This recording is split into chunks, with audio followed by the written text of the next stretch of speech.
അവൻ എപ്പോഴും തന്നെക്കാൾ താഴെയുള്ളവനെ നോക്കും, മുകളിലുള്ളവനെ നോക്കുകയില്ല. ഇത് ജീവിതത്തിൽ അങ്ങേയറ്റം സമാധാനം നൽകുന്ന ഒരു കാര്യമാണ്, നമ്മെക്കാൾ താഴെയുള്ളവരിലേക്ക് നോക്കുക എന്നുള്ളത്. വിശ്വാസനം പറഞ്ഞതാണ്, ഉൻദുറു ഇലാ മൻ ഹുവ അസ്ഫലു മിൻകും വലാ തൻദുറു ഇലാ മൻ ഹുവ ഫൗഖക്കും.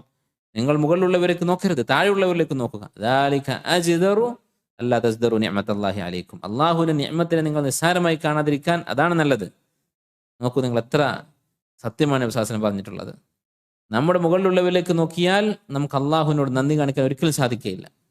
നമ്മുടെ താഴെയുള്ളവരിലേക്ക് നോക്കിയാലോ നമുക്ക് അള്ളാഹുവിനോട് അങ്ങേയറ്റത്ത് നന്ദിയായിരിക്കും. ആരോഗ്യം, ആഫിയത്ത്, അതുപോലെ നമ്മൾ അനുഭവിക്കുന്ന എല്ലാ നിഅമത്തുകളും അതിനേക്കാളും കുറഞ്ഞ ആളുകൾ ഈ ലോകത്തുണ്ട്. അതാലോചിച്ചാൽ നമുക്ക് സമാധാനമുണ്ടാകും. നേരെ തിരിച്ചാണെങ്കിലോ, നമ്മൾ ആഗ്രഹിക്കുന്നത്, നമ്മൾ നോക്കുന്നത് നമ്മുടെ മുകളിലുള്ള ആളുകളിലേക്കാണെങ്കിലോ ഒരിക്കലും നമുക്ക് സമാധാനം ഉണ്ടാവുകയുമില്ല. എത്ര കിട്ടിയാലും നമ്മൾ അതിനേക്കാളും നമ്മുടെ മുകളിൽ വേറെ ഒരാളുണ്ടാകും. അതുകൊണ്ടാണ് ഒരു ഒരു ചിത്രം കുറച്ച് മുമ്പ് കണ്ടിരുന്നു. ഈ ഒരു സങ്കല്പം ഒരാൾ ഒരു ചിത്രമാക്കി മാറ്റിയിട്ട്, ഒരാൾ ഒരു കാറ്, കുറച്ച് പൊട്ടിപ്പൊളിഞ്ഞൊരു കാറാണ്, പഴയ ഒരു കാറാണ്. അതിലിരിക്കുന്ന ഒരാൾ, അയാളുടെ മുന്നിൽ വേറൊരു നല്ല കാറ് കാണുന്നുണ്ട്, കുറച്ച് ഭംഗിയുള്ള ഒരു കാറ് കാണുന്നുണ്ട്, പുതിയ കാറ്.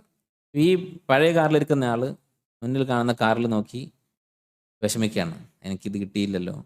ഇയാളുടെ പിറകിൽ ഒരു ബൈക്കിൽ ഒരാൾ ഇരിക്കുന്നുണ്ട്, അവന് ഒരു കാറ് കിട്ടിയില്ലല്ലോ. മുന്നിലുള്ള ആളെ നോക്കി സങ്കടപ്പെടുകയാണ്. ഈ ബൈക്ക് പോകുന്ന ആൾ, അതിൻ്റെ പിന്നിൽ ഒരു സൈക്കിളിൽ പോകുന്ന ആളുണ്ട്. സൈക്കിളുകാരൻ ഈ ബൈക്കുകാരനെ നോക്കി സങ്കടപ്പെടുന്നുണ്ട്. ബൈക്കുകാരൻ്റെ പിന്നിൽ നടന്നു പോകുന്ന ഒരാളുണ്ട്, അവൻ ഒരു സൈക്കിൾ കിട്ടിയില്ലല്ലോ എന്നുള്ള വിഷമത്തിലാണ്. അതിൻ്റെ പിറകിൽ, നടക്കുന്നവൻ്റെ പിറകിൽ ചെരുപ്പില്ലാതെ നടക്കുന്ന ഒരാളുണ്ട്.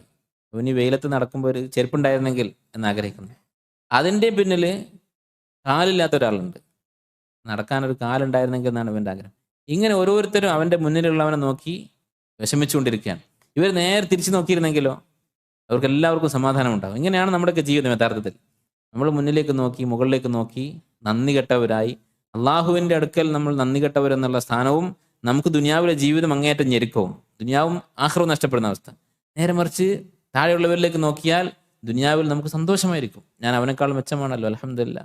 അതുപോലെ അള്ളാഹുവിൻ്റെ അടുക്കൽ നമുക്ക് നന്ദി എന്ന് പറയുന്ന വലിയ സ്ഥാനവും കിട്ടും. ഖലീലും മിൻ ഇബാദി അഷ്കൂർ എന്നാണ് അള്ളാഹു തആല പറഞ്ഞത്. വളരെ അപൂർവമാണ് നന്ദിയുള്ളവർ.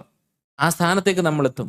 നന്ദി കാണിച്ചാലോ ലഇൻ ശക്കർതും ലഅസീദന്നക്കും, അള്ളാഹു ഈ നിഅമത്ത് വർദ്ധിപ്പിക്കുകയും ചെയ്യും. അപ്പോൾ എത്ര വലിയ നഷ്ടമാണ് ഈ മുകളിലേക്ക് നോക്കുക എന്ന് പറയുന്ന പരിപാടി. അതാണ് ഇന്ന് പഠിപ്പിച്ചുകൊണ്ടിരിക്കുന്നത്. ഇന്ന് സ്കൂളിലൊക്കെ കുട്ടികൾ പഠിപ്പിക്കുക എന്താണ്?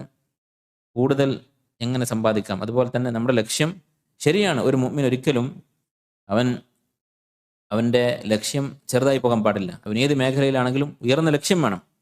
പക്ഷേ അതോടൊപ്പം തന്നെ അവൻ്റെ അധ്വാനം കഴിഞ്ഞാൽ അവൻ എന്താണോ കിട്ടിയത്, അവൻ ശരിയാണ്, പരീക്ഷയ്ക്ക് പഠിച്ചു, കിട്ടി, റിസൾട്ട് വന്നു കഴിഞ്ഞാൽ പിന്നെ പിന്നോട്ട് നോക്കുക, ആർക്കാണോ തന്നെക്കാളും കുറവുള്ളതെന്ന് നോക്കുക, അതുവരെ അധ്വാനിക്കുക.